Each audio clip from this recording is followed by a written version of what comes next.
Because when you're focused on the progress, and which is essentially you're focused on where you're not, right? And that's constantly the thing that you're playing with that more and more in your mind of like, oh, I'm not here yet, I'm not here. And then the frustration just builds up, and then it becomes harder to focus on the process, harder to focus on just the thing that's right in front of you that you're trying to work on and do. But it's not the most helpful place. It's like, we use the analogy of climbing the mountain, right? Like, you're going to get yourself killed if you're staring at the summit. This is Way of the Artist with Brandon Colby Cook and Evan Schulte, exploring the challenges of the creative call so that you can claim your own path and make your life a work of art.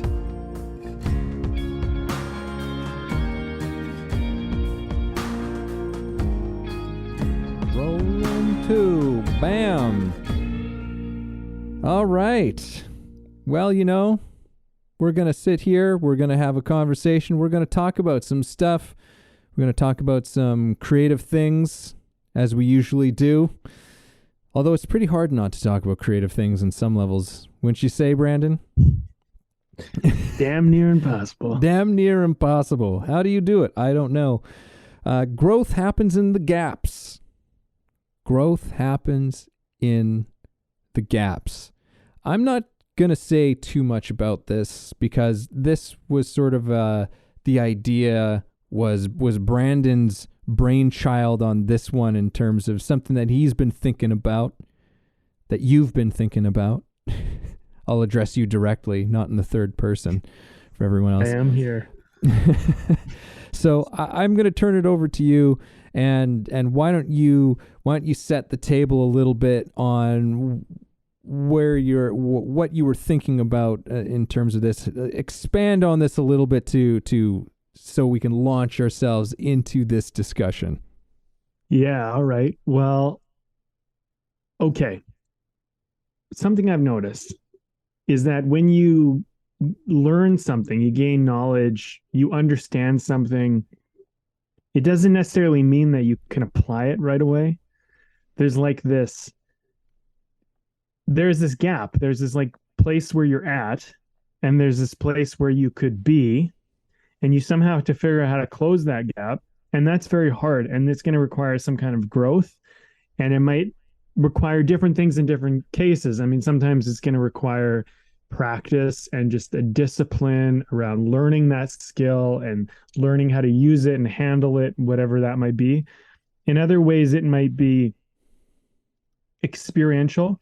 Like, you just need experience doing it. It's not a tactile or craft type technical thing. It's just, you just need hours in doing it, like hands-on, and it doesn't even have to be specific. And in other cases, it might mean you need like certain challenges or obstacles to overcome and face. So you can't necessarily develop it unless there's resistance and challenges in the way. And this is painful and difficult and frustrating, and all sorts of weird emotions, I think, come up with it. I was thinking about this in terms of, just to bring it back to art, in acting, for example, there's a technique you can use, which is to endow objects and the place and just all sorts of things with meaning. Mm-hmm. And so when you first come across this concept, you're like, what a brilliant idea. How amazing. This is going to be awesome. But when you haven't done it before and you're not practiced at it, it suddenly becomes this extremely overwhelming thing that you don't even know where to begin, and you don't even know how to even endow something properly. And then sometimes things are not affecting you the way that you want them to, and you don't know all your triggers yet, and you still have to learn that. And then there's like just the remembering and kind of being at ease with it, and not letting people see the fact that you're doing it. There's a bunch of stuff that's going on. And then it gets frustrating at first, because you're like, wow, I got this great thing that could like make my acting go to a whole new level, and I don't even know how to use it properly or wield it. And so you can bring this to any medium. I could have done a parable to writing or directing. It's like that as well. But yeah, so I feel like this is kind of the territory that we're trying to explore and Mm-hmm. navigate. And maybe, I think, Evan, like, why are we talking about this? I don't know. To me, it's like coming to a place of peace in the gap where I know I'm Mm-hmm. not where I need to be yet, but I understand where I want to be and what I need to do, and giving myself some grace in that time and being patient and kind, because it might take some time and some effort and some energy. And I just have to accept that, which I find personally I don't always want to do. And I'm sure others Yeah. can relate. Yeah. To me, what you're talking about a lot is really the process of learning and really learning something, learning about something, learning to do something. And especially when you really care about it, which is really what an artist is, and what it is, someone who just cares deeply, passionately about this thing that they're doing, this thing that they're creating, and learning how to be great at it, learning how to be exceptional at it is a lifelong thing in many ways, though I would say that mastery is something that you could say comes, you can still get to, you can still have that happen, but it's still always a lifelong learning process, because everything you create and everything you do always comes with its own new things. It's always a step into something that's a little bit unknown to you every single time. And in many ways, the learning that you have to do is learning how to just be in that space, learning how to come to grips alongside all of these other things that you're talking about, that you were implying, of, tools and techniques, those kinds of things that are helpful, though not necessarily, the tools and the techniques themselves never are the actual creativity themselves. They're never actually the art themselves. They're just tools, right? For what you are trying to do. And, those tools and techniques are in many ways more teachable than the other thing that I'm talking about here, but no less important. There was a word that you brought into this, and you said application, and I think that really stood out to me, because it's not that you can't apply these things that you're learning right away. It's just that, like anything that you're learning for the first time you're doing it, there's a clumsiness to it, right? You're a little bit, you're not practiced with it, you're not doing, and that particular technique you're talking about in acting, the endowing, which is it brings a grin to my face, because it's I remember learning all about that thing, and it's a very useful, helpful skill. And like many of those things, this is something we've talked about many times before on the podcast in general terms, but that technique is actually, it's not just about doing it because that's what great actors do. It's not just about that. There's a reason why great actors have stumbled upon doing these things. And it's because at some point an actor discovered or realized that, hey, wait a second, the objects that a person owns or has, there's meanings to those things, right?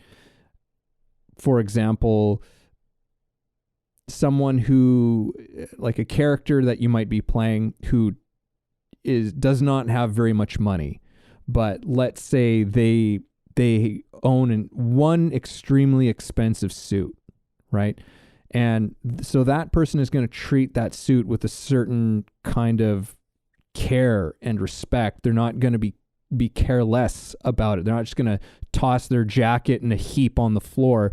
They're going to come home, they're going to hang it up nicely, put it away, take care of it, those kinds of things. And so it's pointing to, there's a richness in people's lives that's important to factor in, the things in their environment. So anyhow, we could dive into the particulars. It's not necessary, I think, for this conversation, but that that first time that you try applying it, and this is something that I know I've done, I've seen other actors do, it's like you're just learning these new things and you're like, oh, okay, I've got to really do this.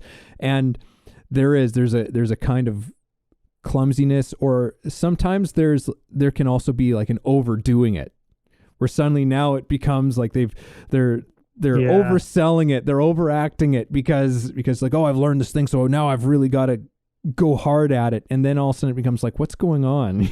Yeah. It becomes about doing that thing as opposed to all the other things that you need to be doing as well, right? Where it's like, no, these are just elements. These are just elements, but it's not, it doesn't consume the whole thing that you're doing.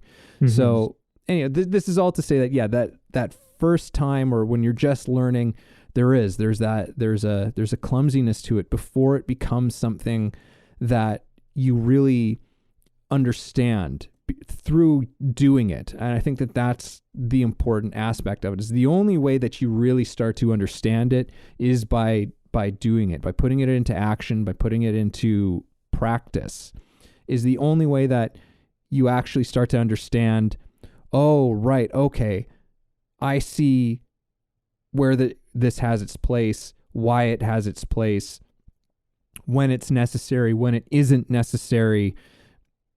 You only understand that through putting it into practice and putting it into practice over and over and over and over again until it becomes something that you have a kind of intimacy with, I guess. And there's a certain amount where it's like things can become a distraction, whereas you make something, I don't know, you make it too important and it's not really important. There's like a lot of things like that. Like acting's such an interesting thing when it comes to just, especially like theater, and especially when characters are working with stuff that like they have a real stage. Like something about Marlon Brando, I remember reading this, was like he wanted to sleep on stage for a night, I think with Streetcar or something like that. Streetcar Named Desire. He's like wanted to get used to the place, like it was his own home.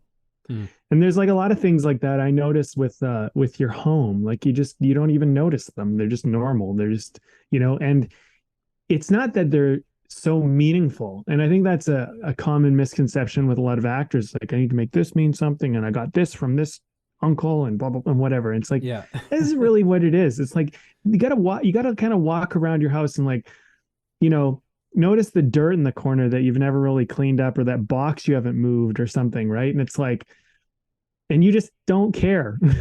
It's kind of, that's part of it, but the new actor will mistakenly make everything too important. And if you're in your home, it's almost that nothing is important. And in a way, that's why it's so home.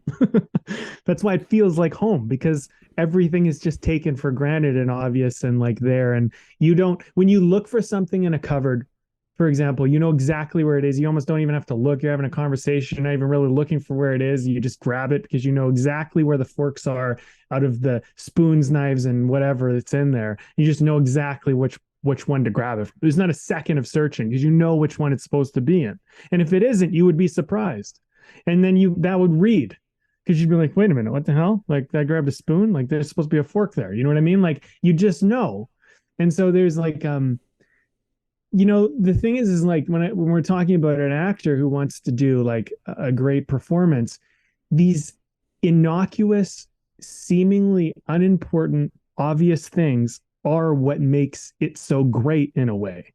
Mm-hmm. And the fact that it's so seamless and unnoticed is why it's so amazing.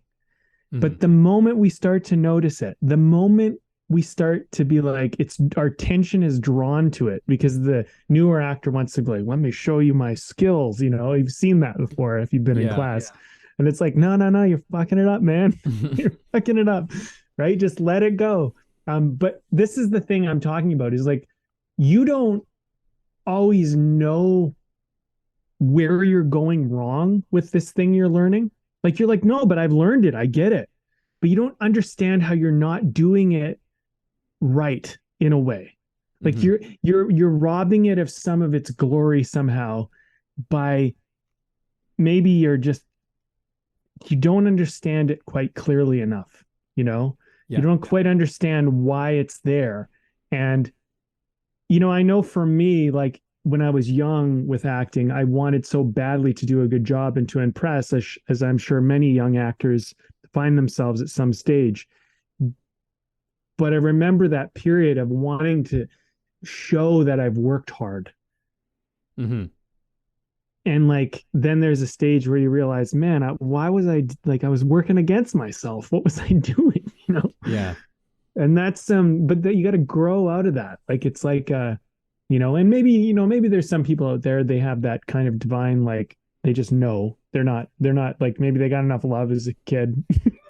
They're not trying to impress anybody. Whereas the rest of us are like searching for love or some shit. But like, you know what I'm saying? Yeah. You know what I'm saying? Like, it's like, yeah, but there's this gap, right? There's this gap between this kind of, it's like that with every art though. Every art I've ever done. It's like you learn these techniques and you don't want anyone to know that you're doing them. Because the moment they catch on, it's done. The magic trick is over.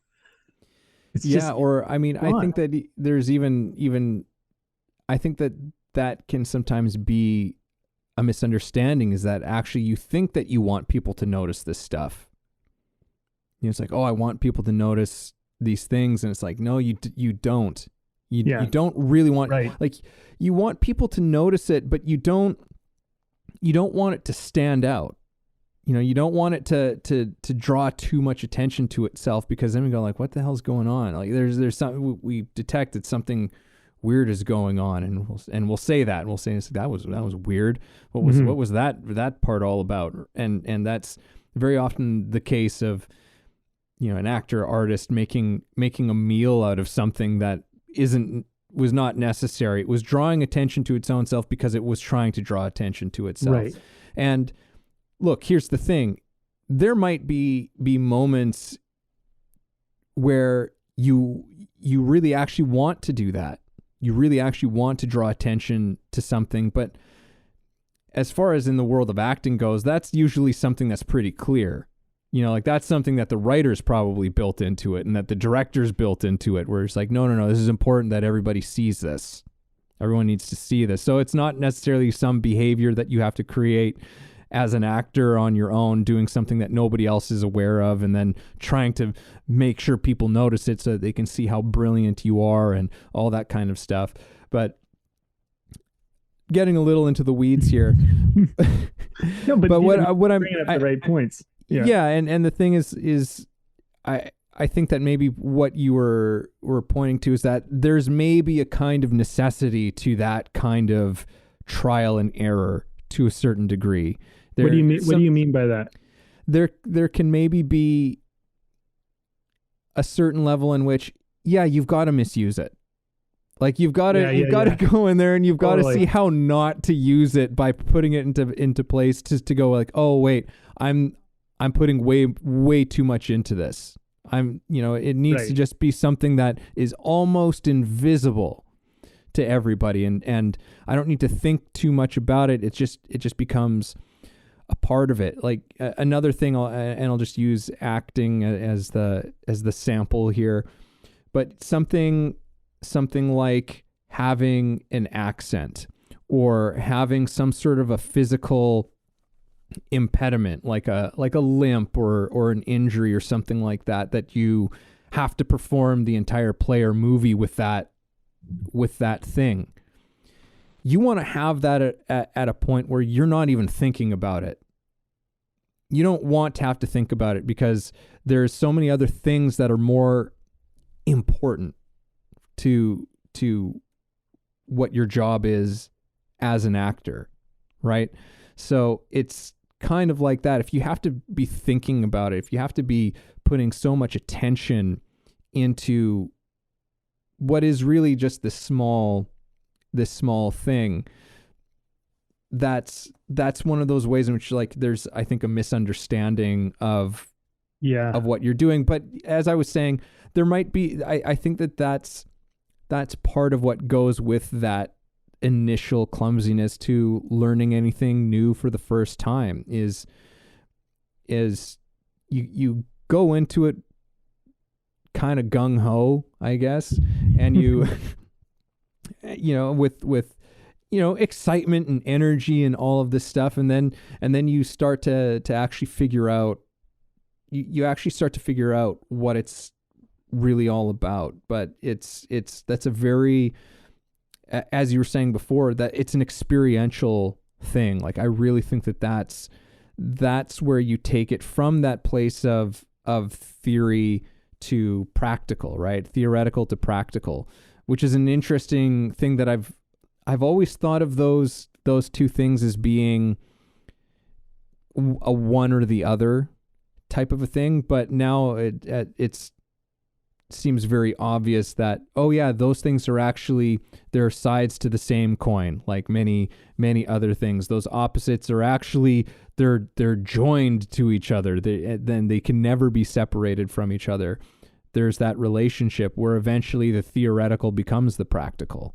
Yeah, I'm realizing something. There was many things early on in my acting career specifically that I totally misunderstood why you would do them. Because as I'm thinking about it, there was a certain amount of pressure just to be a good actor and do a good job. And I'm thinking about it, and I remember interpreting some things as just, this will help me do a better job. And really, that's not how you want to be using it as an actor. Really, you want to be using it because this will help me seem more alive and more real as this character. Like, it will help assist me in getting there, whatever that kind of thing is, that magical place where you're living the art. And that's kind of what you're kind of after. And like, when you're living it, it's not, it comes out so naturally, it's almost effortless. And that's really what you're after. But like in the early stages, everything seems like a lot of work because I don't know, like, I shouldn't say what other people interpret it as. I just know that I misinterpreted a lot of things and thought of them as like tricks to almost deceive myself into doing a good job. But it wasn't about that. It would have helped me do a good job, but like, I didn't need to worry about that. You know what I mean? Like, yeah, it's interesting. It's interesting because like, there's, particularly with acting, it's such a highly competitive or seemingly competitive industry that you want to be top of the game so you can get the parts and do the things. And like, that's a lot of your attention and focus is like just trying to figure out how to get to that level. But the thing is like, in a weird way, by trying to get there, you work against yourself because you shouldn't even really be competing at all. That's why I say it's seemingly competitive, because it's actually not competitive, because you're not competing with anybody else. And one of our teachers pointed out, like, I remember he said, Nathaniel said, there aren't better actors, there are only more truthful actors. Mm-hmm. And actually, as a director producer, I would say that's really the most truthful statement ever, because a lot of the time when you have a bunch of good actors come out for a part, at the end of the day, you're looking at like several headshots and you're talking about what way should we go. It isn't about who's better or who's worse. It's more like what person or what actor brought a flavor to this that's gonna and has the look, and there's a bunch of elements that just kind of are gonna make this fit right, and so I think as an actor, and I mean, pair this to any art really, I think there's a certain part of us where we have to, like, when you become masterful with it, because I think that's a lot about this podcast is about, is when you actually understand what you're doing and why you're doing it, beyond your limited initial understanding of like, I get this, I know what this is, I understand how this works, I see how it's applicable and why it would help me. But then you get to that point where it's not about how it's going to help you. It's more about that it makes sense. It's not like I'm going to do it because it's going to help me. It's like, it makes sense. I get it. So I'm going to do it because it makes sense. Like, I had an acting teacher very early on, and she would say, when people would come in sometimes and we'd be about to do our scenes, and someone would say, oh, this thing happened to me and I'm feeling this way and I just can't do the scene. It's a love scene and I'm feeling so sad and angry. And she would go, use it. Fuck. And it was beautiful, man, because someone would come into a love scene inappropriately sad and angry, and it would turn that scene, it would give it this spice, this salt, this seasoning. It's like, and you never would have thought to do that. So you just used it, used what your emotion was. And so like, that's something I've learned to do with writing in particular, where it's like, I got to write this scene and I'm not feeling it. And it's like, well, what are you feeling? Use that and let's just see what happens. And you'll find, I mean, I find often that it leads to gems. Mm-hmm. And so, you know, this part of that direction she would give was, look, you got to perform or you're not going to perform. So if you're going to perform, you might as well use it because it's the truth. And so there's a certain amount of like, there's just practicality. Like if I can't change this. It is what it is. I don't, whatever, it's going on. So just to get the work done and to do the job, I have to use it. But then there's this whole other element where later on where you go, man, I hope I'm having an emotional day because it would give me some fuel to use today in this work I'm about to do. And maybe you look at that emotion that comes out of left field as a gift because it's something you wouldn't have consciously thought of doing, whether it be for your writing or your acting or whatever medium you're using, maybe a song you're writing. I don't know. But yeah, but then you understand this. I'm not just using it to serve me. I'm using it because it makes sense to use it. Like it makes sense to do it. And so it doesn't become about like, will it help me or make me better? It's just, man, I could go on and on because like Meisner and the acting you teach is so much like that too. It's just like you get thrown something from your scene partner and you got to use it. And, and it's like, you don't even know what it's going to be, but then you just eventually learn to, and maybe this isn't the right word, but I'll use it, like submit to the moment and let that be enough and understand why letting that be enough is so important, but that takes trust and it takes a certain amount of like ease, which is hard to have in the initial beginning of anything. Yeah, it does take time and practice to develop that level of trust in something like that. And yeah, that takes time. Like anything to really learn it takes some time to do it. And what's really interesting that I didn't really think about when we went into this conversation is, as you were saying, how much of this conversation has a lot to do with what we might call mastery, right? Like on that path to mastery, essentially, and that gap between being the beginner or the amateur or even someone who's a veteran who's on their way to some level of mastery. And that process, right? That process to getting there. And so much of that is one of the great challenges of any artist. And again, it's such a tough thing, and as a teacher, it's a challenging thing to do, but it's an incredible thing to do and to engage with, is because that whole process there's something that's a little bit unspeakable about the whole thing, right? Which is why I think a lot of art schools, whatever art form that is, they can get so bogged down in just teaching you lots of tools and techniques, which is fantastic stuff. But sometimes I think that they don't spend enough time with that part that's a little bit, that you can't quite grasp, that you can't quite touch, that you can't just put into a step-by-step instruction. It's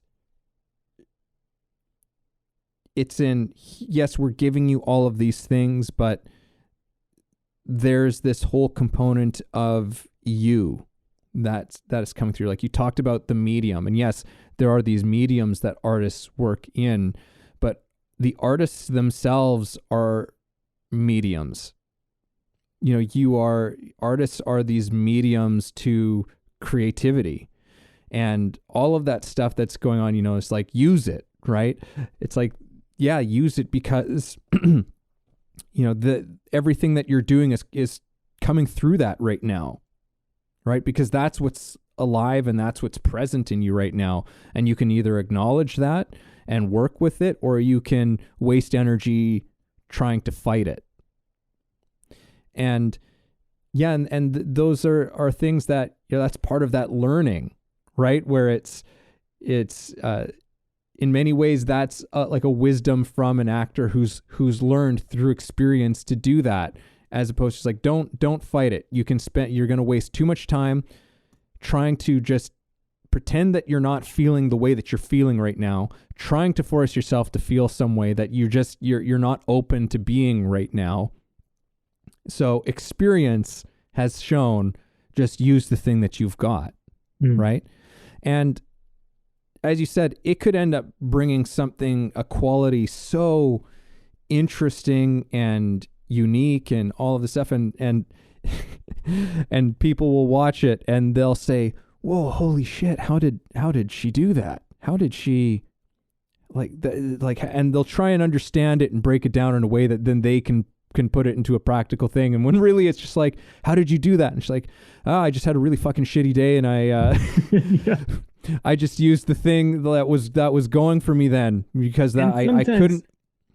Yeah. And sorry, I just want to piggyback on what you're saying, but sometimes it's like, I went through a massive breakup, or I just lost my job, or something devastating happened, and I didn't know what to do with myself. So I started writing a song, or like, there's that one musician, and her agent wanted her to write a love song, and she didn't want to write a love song. So she wrote, like, you want me to write you a love song? And it sounds like a love song about someone who, like, is in a relationship and their partner wants them to write a love song or something. But really it's her letting out her angst about, I don't want to be a musician that has to write a love song. And it turned out to be this massive hit. But it's like, so much it's just that the combination and timing of events as well. And I think as artists, that's why artistry is such an interesting medium, because those who study it realize that great art sometimes just comes out of openness and not out of any specific thing. It's like you just had the right pressures and you were open enough to work with them or against them or fight them or use your angst or whatever truthfully, and it did something really cool. And everyone's like, how'd you do it? And then they try to, like, people write books about it and they try to, like, say, like, this is the technique they used. And it's like, yeah, but that wasn't how they got there. Yeah. That's not how that happened. Yeah. And that's I think one of those confusions that happen. It's like, yes, it gives you, it puts it in a way that feels tangible, even though where it came from was something more intangible, that was something more moving and flexible and spontaneous, which is, part of why one of the struggles that I had, and one of the things that I try and deal with as an actor and as a teacher, which is that it's like, look, these things that teachers and academics and scholars break down, and say, oh, well, they just did this, right? And I really hate that kind of a thing. Like, it's not that I'm saying that there isn't a usefulness to that kind of study, but I find that it also creates a lot of misconceptions about how that thing actually happened, how that actor, how that musician, how that person actually did it, because it actually came out of a completely different place from that. And you're trying to just give it in a way that gives you a result, right? That isn't so much that doesn't really address in a meaningful way the process that was behind it, right? Which can be these very spontaneous things as, that person had a shitty day and they just went with it. Because here's the thing is, it might really work. It might also not. It might also at not. all. Yes. Right. But the thing is that the whole thing wasn't going to really work anyway. And at least you came in and there was something real going on with you. But often what happens if you just allow yourself to have the thing that you have going on be present, is that then you actually give it the opportunity to work through you. You actually give it the opportunity to just like, okay, that's out of the way now. I'm not resisting it anymore. And because I'm not resisting it, I'm not damming the thing up. The waters are now moving out and through. And now that the waters are moved through, now I'm back to where, I can meet what I need to meet as, with my skills and my talents and all of that stuff. It's like, okay, now I can actually, bring I have the emotional availability or whatever it is to meet what this character, this story actually needs, right? So, but that's still, it's one of those things where I think that there are often situations that come up that there isn't a perfect solution to what's happening, right? Like and it's really having, what are those wisdoms as to when you're in that situation, what's your best, like, what is your best thing when you're kind of between a rock and a hard place? And, in this particular example, it's just use the emotion that you've got, because the one that you planned on coming in with, that ain't happening. At least not yet. Not until you get it flowing and moving. Hey everybody, this is Evan, and this episode is brought to you by my book. Yes, I recently released a book called The Actor's Awakening, Connecting Spirituality to Craft. Expand yourself as an actor and your craft through a spiritual perspective.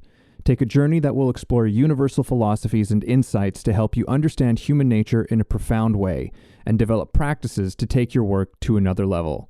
Again, that's The Actor's Awakening, Connecting Spirituality to Craft, available on Kindle and paperback on Amazon. And as always, if you like the show, please subscribe.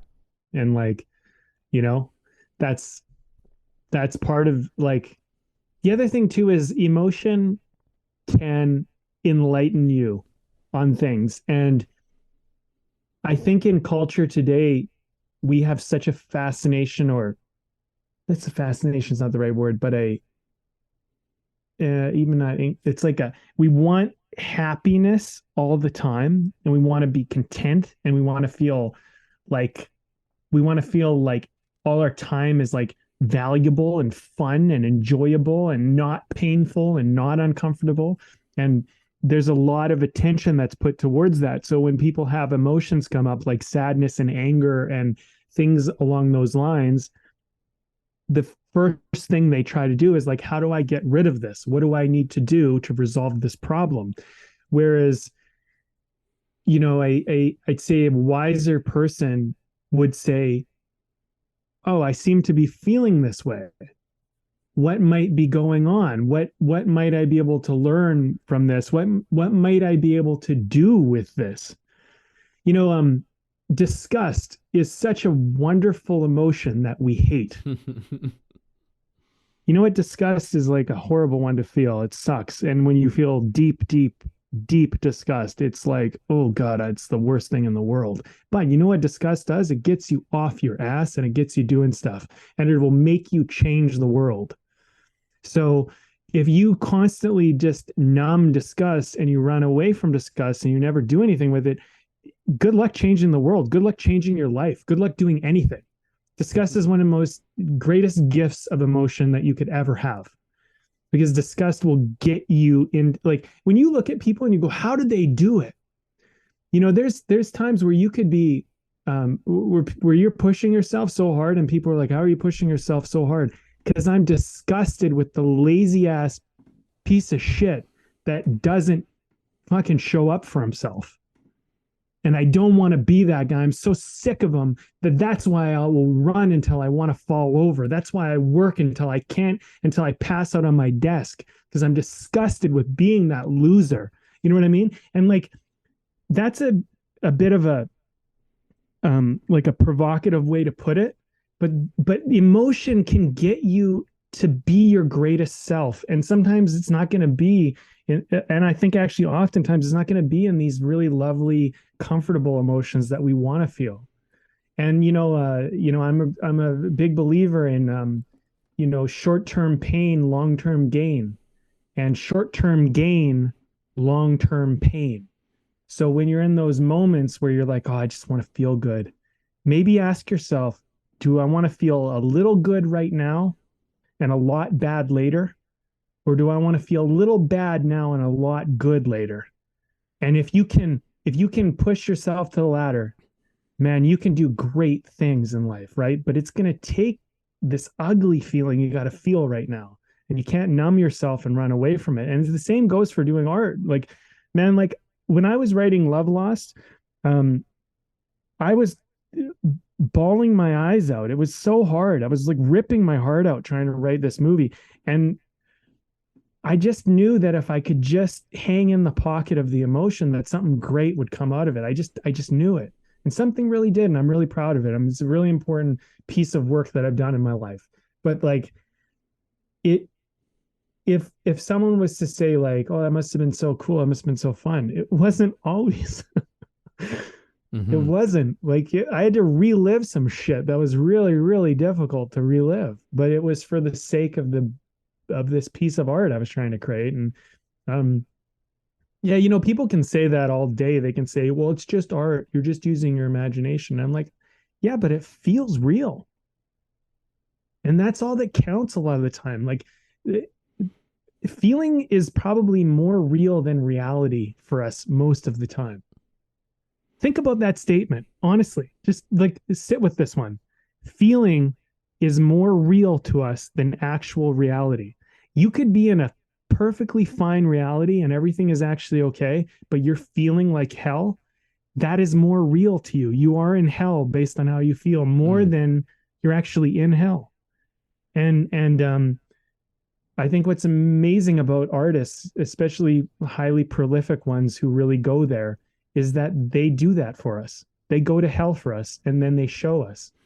And we give them awards for it because we're like, thank you. Because you did that for me in a way, right? For us. Yeah. Yeah. And that, but what's interesting to me about that whole thing that you're describing is that that's actually what the artist wants. Yeah, I know that's the weird, like, that's the crazy thing about it. Yeah. It's, we want it because actually there's underneath all of that is a deep, deep, deep joy. Is a deep joy of there's a fullness with which you're experiencing life and you're experiencing your own humanity that's a little bit beyond you, which is why I think, and I used to be hesitant to say this, and I'm not so much anymore, but I think, real artists are actually involved in something that is mystical to a certain extent. And maybe some people really hate that substitute whatever word you want. But for me, it really is, because why would somebody choose to be an artist? Why would you choose to do something like this? It's because there's a quality of experience to be found there, to be had there, that you've probably experienced doing it. That is the reason why you're still doing it, because you became alive in this whole thing. Something experience out in a way that's both outside yourself, but also more in yourself than you've ever been, than you ever are, is occurring simultaneously. And that thing is what you live for. And so those, that whole sort of short-term pain, I find that short-term pain thing is like, I don't even like looking at it that way, where it's like, it doesn't necessarily mean that there isn't a short-term pain of sorts, but it's, for me, what I'm even sort of just understanding in this moment is that thing that's in pain is actually just some bullshit. Really. Like it's not real to a large extent. Like it's I don't know how to quite describe it, but there's something about that short-term quote unquote pain that is really not that big a deal, is really not actually particularly painful. It's usually some caught up idea, expectation, some sort of story that I'm telling myself that makes it the painful thing, really.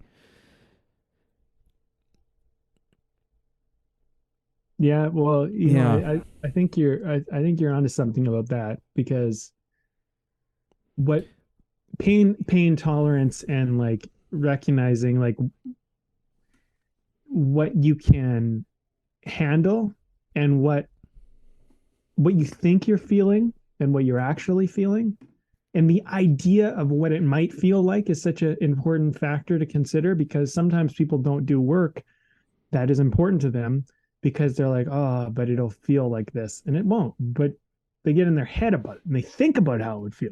Yeah. Now I know I do that. That's guilty. Yeah. But it's like, nah, man, like you gotta like push past the mental block about it. And like some things are so not painful that it's almost laughable when you think, why did I even avoid this for the time that I avoided it? You know what I mean? Like, and I'm sure we can all relate to that. And then, I'll bring one other thing just before I pass it off, but like working out is so hard in the beginning. Like it's just uncomfortable. Like maybe you go through these periods where you're motivated. I'm going to work out. I'm going to get, but like, if you're not motivated, getting yourself to like do it is difficult.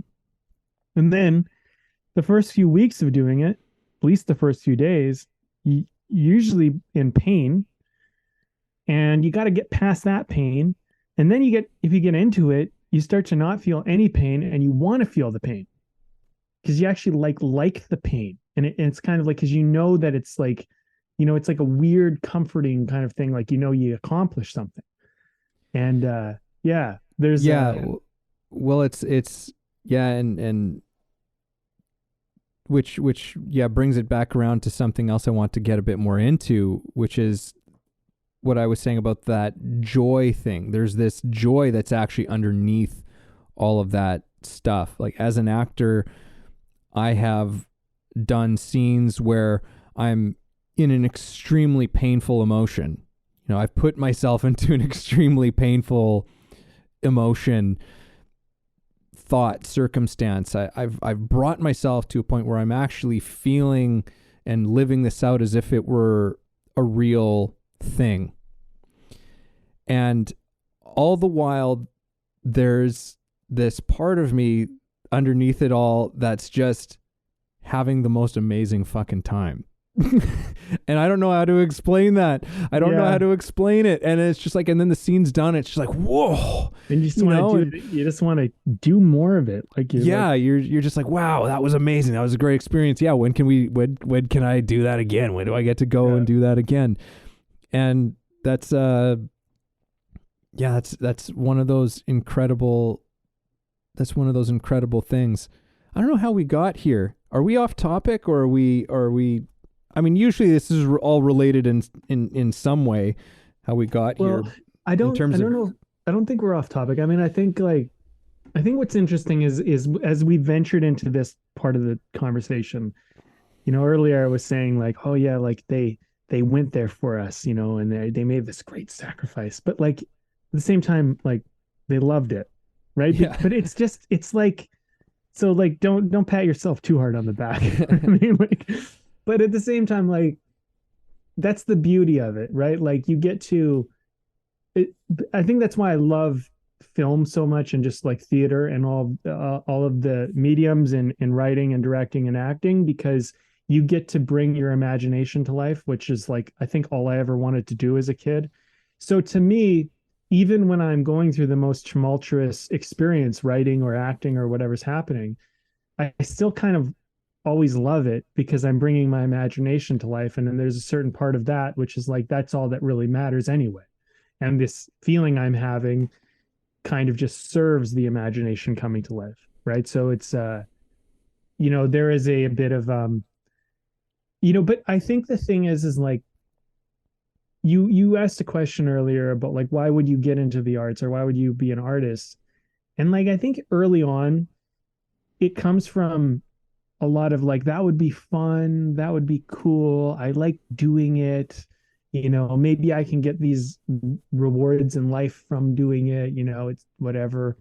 But when you start to get into it and you get invested and you realize like what it takes and what's going to be asked of you, that's like another transition as an artist. And some people drop off and some people carry on, and those who carry on, I think they're interested in this type of conversation, right? Like at least around the arts. But one thing I want to get into, Evan, if you don't mind, is just before we wrap this baby up, is like how this relates to like life. Because we've talked a lot about how it relates to the art medium, but I actually think this is a conversation that actually expands far beyond art, because I think there's like an art to life. And like I've noticed for myself, I can learn something new just in life and some skill or something I want to build. And then I recognize that I'm like, but I don't really have the experience and the practice of doing it yet. And so I know what I need to do, but yet I don't quite have the capability of it yet. And that emotional like growth period, I find to be quite challenging. It's like, because this is the part of growth which is kind of painful. And what I've been realizing is like, I need to be so like kind and compassionate and understanding and patient with myself in that gap period. Because it's just like, I find it very hard sometimes to accept that I have a limitation where I'm not there yet. But I feel like it's a very important part of the growth process, where you need to acknowledge sometimes that you're like, I know what I want to do, and I also know that I'm not able to do it yet. And I am beginning to see what it would take so that I could do it. Mm-hmm. And that period of like, I don't know how long it's going to take for me to get there. I don't know how much of a grind or how much push this is going to be. But in that period, it's like there needs to be a certain amount of grace, because the growing into it is already hard enough. If we're hard on ourselves when we do it, we might just give up along the way.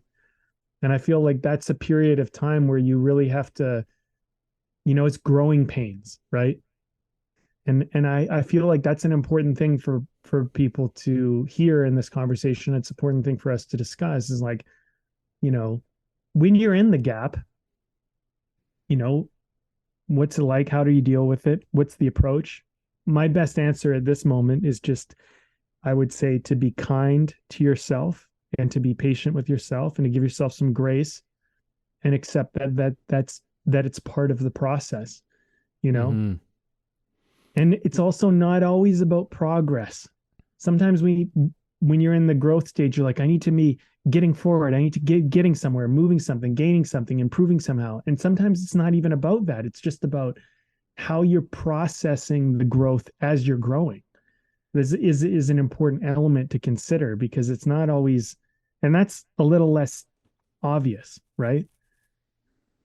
But I look at myself, I'll say one last thing because I feel like this needs to be capped. I am so much better with my relationship with myself now than I ever was when I was younger.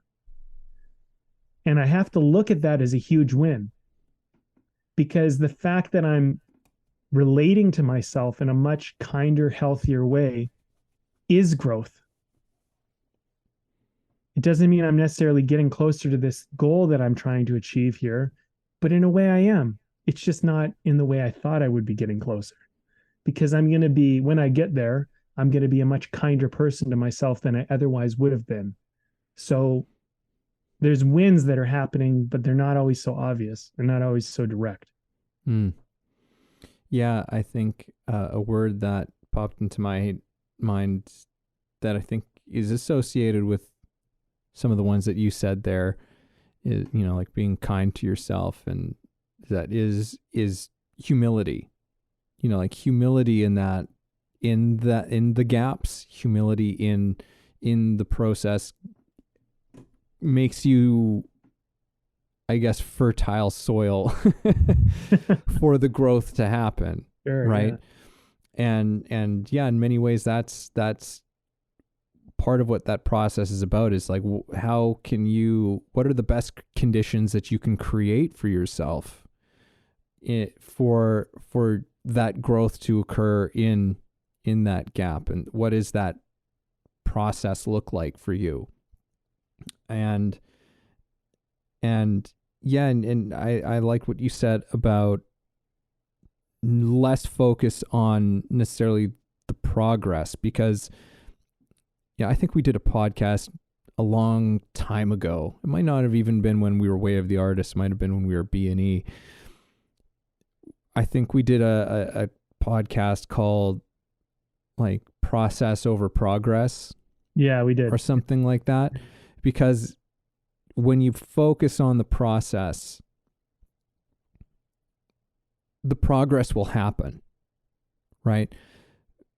And in fact, arguably, you will make even more progress by focusing on process, because progress becomes a byproduct of what you're doing.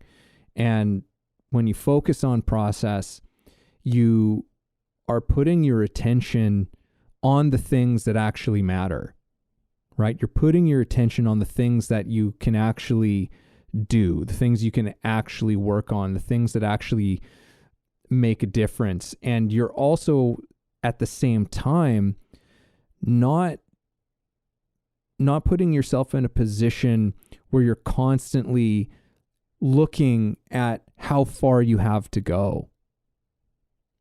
Right? You're totally. That's such an important part. Yeah. It's huge, because otherwise it can become such, you see that happen. And I've definitely been there on many, many occasions, because when you're focused on the progress, and which is essentially you're focused on where you're not,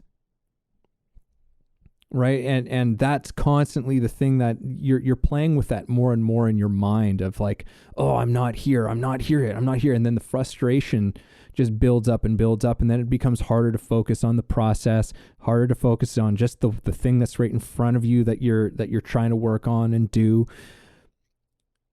But it's not the most helpful place. It's like, we use the analogy of climbing the mountain, right? Like, you're going to get yourself killed if you're staring at the summit the whole way up. You're going to fall down a ravine. You're going to you're going to get hurt or kill yourself that way. And you're going to miss all the beauty. And you're going to miss all the beauty. You're going to miss all the stuff that happens along the way. Like, you're not going to have any like you're not taking in all of the things that are happening along the way. So again, it's a perfect metaphor for process, because it's like, it's essentially, it's the only way. it's the only way that you can do it. It's the only way you can reach the summit is by actually focusing on the process, is by focusing on the next step, the next 2 steps that you have to make right in front of you, right? Because those are the only ones that matter. Those are the only ones that are taking you closer. And if you just keep focused on that, and, you know, you might even have some moments where you, and I think these are always the best ones when you just sort of notice progress, right? Like you just sort of, it almost like it sneaks up on you and you're kind of going, oh, holy shit. Look at all of these things that have come together. Look at all of this stuff. Holy shit. Like we're not there yet, but man, we've come a long way. We've come a really long way. I've come a really long way, or whatever it is. And then it's like, okay, back to it. And then you just focus on the process again. And that's how you really do, I think, exceptional things. That's how that mastery element starts to come into play, is through that focus on process. Mm-hmm. Yeah, man. Can I say process anymore in my process, everybody. Yeah. So, well, you know, I don't know. I mean, I feel like we opened up some pretty good stuff here, and I think, I think if we can have some closing thoughts at this point. So maybe we'll just wrap this baby up, because I mean, hopefully people can kind of like hear this and go, okay, like, maybe they'll give themselves a little bit of like see the natural part of this, right? Because I think like what we're talking about is, it's helpful to understand and have perspective on. It's not necessarily like this isn't about solutions and like this is how you do it, but if you understand more like what's just like, yeah, this is a part of the process. This is a part of it. You go, I'm in the process of closing the gap and growing between these 2 points. And then, now you understand that you start to go like, have a more honest gauge of where you are, I actually heard that.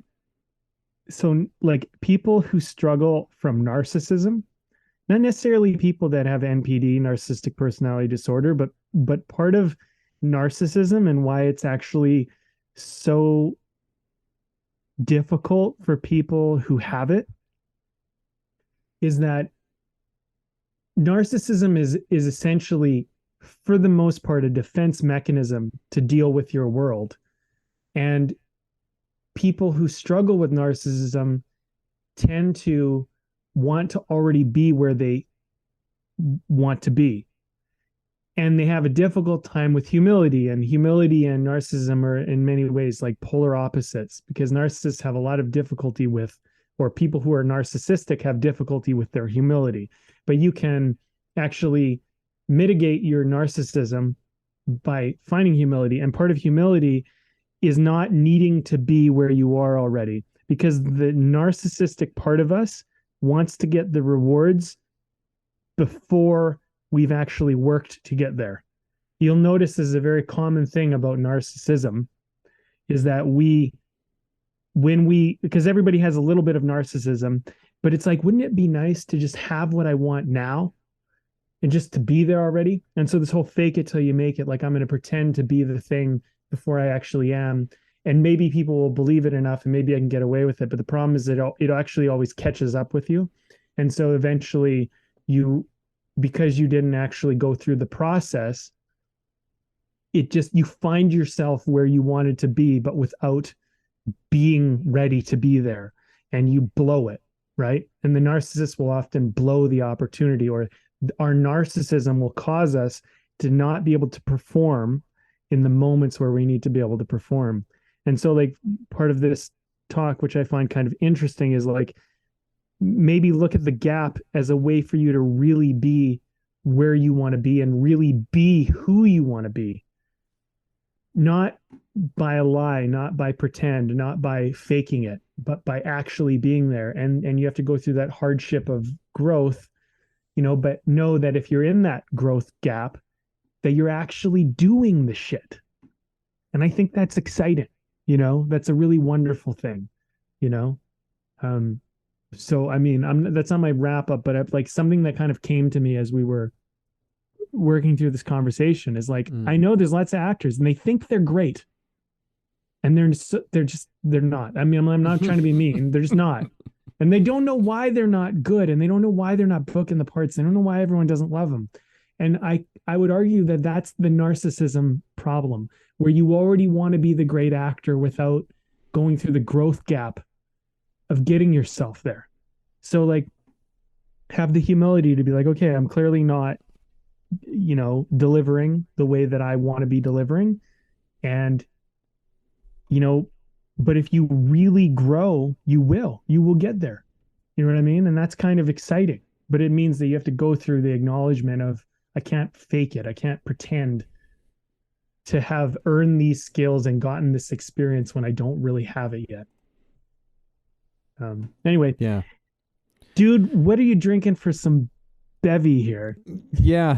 I know I'm the only the only one having a beer, so I'm just having a small glass of one that I'm sure has been on our podcast at some point. This is the Electric Unicorn White IPA from Phillips Brewing. It's great. Nice. It's great. What? Nothing more to be said about it than that. So nice.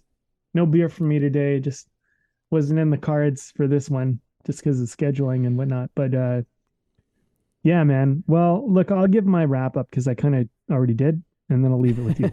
All right. I do think that there's a game we play with ourselves where we want the rewards as easy as possible. We want to get what we want without all the toils and the pain that kind of have to come with getting it. And I think that there is a certain intelligence to that. I think that is not a bad thing about each of us, that we are always trying to figure out the easiest, most effective, most pain-free way to get something done, accomplish something, get somewhere, or whatever. The fastest, smartest way, right? So I think that's good. I don't think that you should ever beat yourself up for having that inclination or that desire.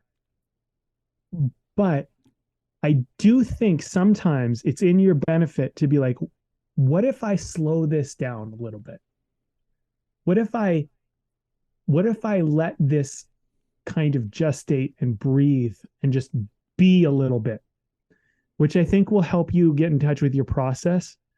And I think sometimes is absolutely necessary. And I think it's the smartest thing to do sometimes. I think often you should try to accomplish anything you do the smartest way possible with as least work and pain as possible. I think for the most part, that's a great approach. But I think with some things, you actually want to do the opposite and you want to avoid that inclination. But you're going to need to know which one and when to do that. And if you want to be great, if you want to be masterful, I do believe that patience and process are going to be greater friends of yours. If you just want quick and easy, then skip the process and just try to get the result. But just know that it probably won't last as long and it won't be as rewarding and beneficial when you theoretically arrive wherever it is you're trying to get. It's in these moments when you're climbing Mount Everest or you're climbing this mountain and you're looking at the peak. It's actually while you're climbing that you're building most of what's important for the peak. So, you can kind of skip ahead and jump to the peak, right? And you could do that, but the peak will never be as great for you if you don't do the hike to get there, the climb to get there. So sometimes I think it's, this conversation for me is just, if you're in the middle of climbing and you're in the middle of hiking, try to embrace the beauty of that, in the process. The journey of getting there is just as important as getting there.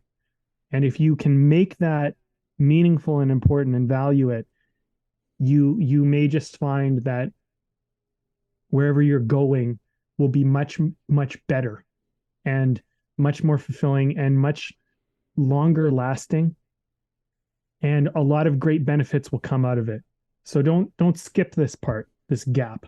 Don't try and skip the gap. You don't have to take forever, but just walk every step of it and do every step like it's an important step. That would be my guidance. If I was speaking to my future self, listening back to this, I would say, Brandon, walk every single step of this journey as though it's an important step in the journey.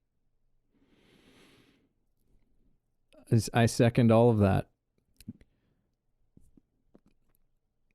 This image came to my mind in this conversation of growth happening and the gaps. This image came to mind, and I'm gonna go forward with it. I was not sure if I was gonna do it because this sounds almost like really hokey or overly romantic or something, but screw it, I'm gonna go for it. This image of sort of like connecting between stars in the sky, these gaps. And most of our life is spent in these gaps. And once we reach one thing, we just go there's just another one. We go from star to star to star to star to star.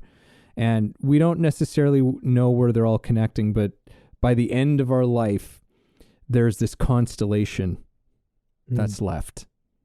We don't necessarily know the constellation that we are creating, but we go from star to star to star, from these bright points to bright points to bright points. And remember that most of those point, like between those points are these long gaps, right? But those gaps are just as important as the stars themselves, right? And the stars wouldn't exist. We wouldn't have any reference that they were even there if they were all just smashed together. It would just be this bright light everywhere. You wouldn't know that they were even there. So those gaps are just as important. They're what creates they're what give these constellations and this constellation of your life. Ugh. It seems even just gross even saying it. There's something I hate and love about it at the same time, Brandon, which is why I was hesitant about it. I love it and hate it at the same time. But let's do it as if I love it completely. There's that constellation of your life emerges through those gaps and those points, and they all go together. And as you were saying, just by focusing on that next step, focusing on that process over the progress and doing it with, as you said, kindness towards yourself, with humility in that whole thing of being someone who's learning and being someone who's always learning, being somebody who's always limited in knowledge, being someone who's always ignorant in some level, and that's okay. I'm not saying that as a criticism. I'm saying that as just a part of our humanity, as a part of what makes us human. And it's okay to be those things when we fully accept ourselves for those things. And through that, we give ourselves the best opportunity to learn and to grow in those gaps as we move along from star to star.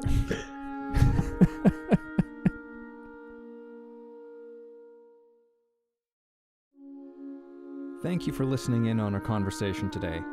We hope you found something helpful that you can carry forward with you. Head over to our website, wayoftheartist.com, for more free exclusive material and learn about the show. If you haven't already, please support us by subscribing to the show, sharing it with people you know, and keeping compassionate, creative conversation going.